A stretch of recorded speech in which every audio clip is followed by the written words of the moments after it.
सुखीपुर गांव में मोहन नाम का एक अंधा अनाथ लड़का रहता था। वह मंदिर के बाहर बैठकर भीख मांगकर गुजारा बसारा करता था। गांव में शंकर चाचा थे जो बचपन से मोहन की देखभाल करते थे। मोहन उन्हीं के साथ रहता था और वे उसे सुबह मंदिर के बाहर छोड़ जाते थे। रात के समय उसे अपने घर ले जाते थे। इसी तरह समय बीत रहा था। एक दिन मोहन ने शंकर चाचा से कहा, चाचा आप मेरा बोझ कब तक उठाते रहेंगे? आप बचपन से मेरी देखभाल कर रहे हैं, मैं आप पर और बोझ नहीं डालना चाहता।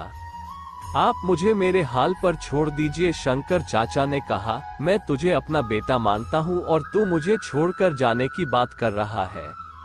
अगर तेरी जगह मेरा सगा बेटा होता तो क्या मुझे छोड़कर चला जाता? ये सुनकर मोहन रोने लगा।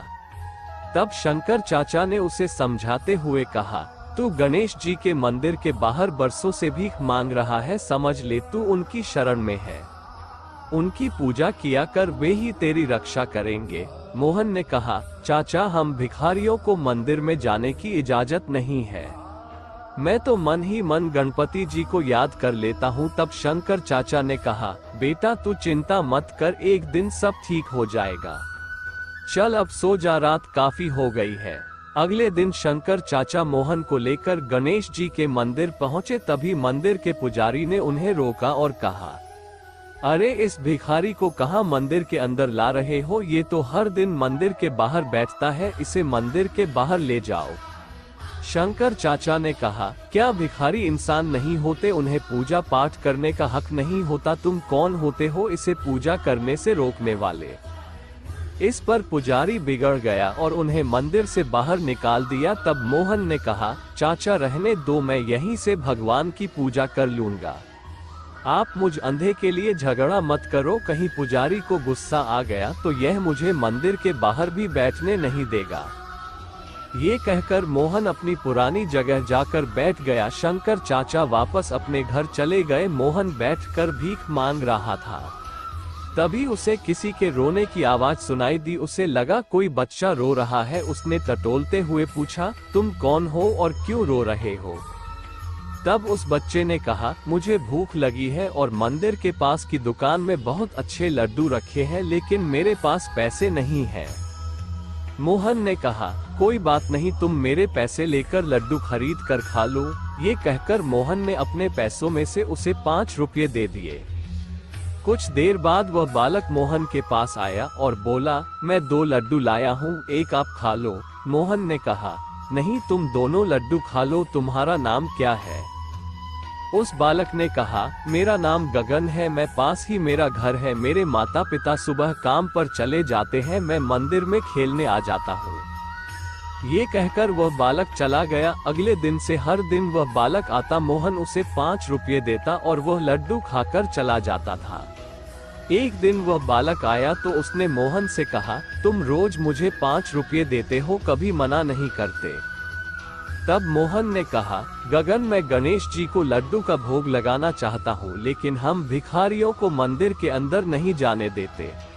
जब तुम लड्डू खाते हो तो मुझे ऐसा लगता है जैसे गणेश जी खुद भोग लेने मेरे पास आ गए। तुम रोज आया करो, मैं तुम्हारा इंतजार करूंगा। इसी तरह समय बीतता रहा। एक दिन गगन ने मोहन से कहा, मैं अब तुमसे मिलने और लड्डू खाने नहीं आ सकूंगा, मेरे माता पिता दूसरे गांव जा रहे हैं।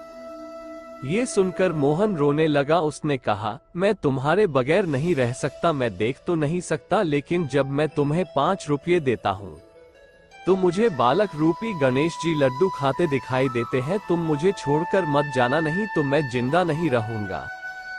तब गगन ने कहा, अच्छा ठीक है, तुम मेरे साथ मेरे घर चलो, मेरे माता पिता से बात कर लेना, अगर वे मान गए तो मैं रोज तुम्हारे लड्डू खाने आता रहूंगा। मोहन गगन के साथ चल दिया। काफी दूर चलने के बाद उसने पूछा, गगन लगता है हम बहुत दूर आ गए, तुम्हारा घर कहाँ है? गगन ने कहा, बस पहुंचने ही वाले हैं। कुछ दूर चलने के बाद मोहन ने फिर पूछा, लेकिन कोई उत्तर नहीं मिला। मोहन ने पुकारा, गगन गगन तुम कहाँ हो? लेकिन कोई जवाब नहीं मिला। मोहन घबरा गया। तभी उसका पैर किसी पत्थर से टकराया और वह गिर पड़ा। उसके सिर में तेज दर्द हो रहा था। वह उठा और उसने आंख खोल कर देखा तो सामने गणपति जी खड़े थे। मोहन उनके पैरों में गिर गया। गणेश जी ने उससे कहा, मोहन तुम्हें मंदिर नहीं आने दिया गया, इसलिए मैं अपना भोग लेने हर दिन तुम्हारे पास आता था। इतने गरीब होते हुए भी तुमने मुझे हर दिन लड्डू का भोग लगाया। आज से तुम गरीब नहीं रहोगे। तुम्हारा घर धन धान्य से भरा रहेगा और कोई तुम्हें मेरे दर्शन करने से नहीं रोक सकेगा। ये कहकर भगवान अंतर्ध्यान हो गए। मोहन की आंखों की रोशनी वापस आ गई थी। वह अपने घर आ गया। वहां उसने देखा एक कोने में सोने चांदी रुपये के ढेर लगे हैं। अगले दिन से मोहन नए कपड़े पहनकर शंकर चाचा को साथ लेकर गणेश जी के मंदिर जाने लगा। अब उसे किसी ने नहीं रोका भगवान की पूजा करने से।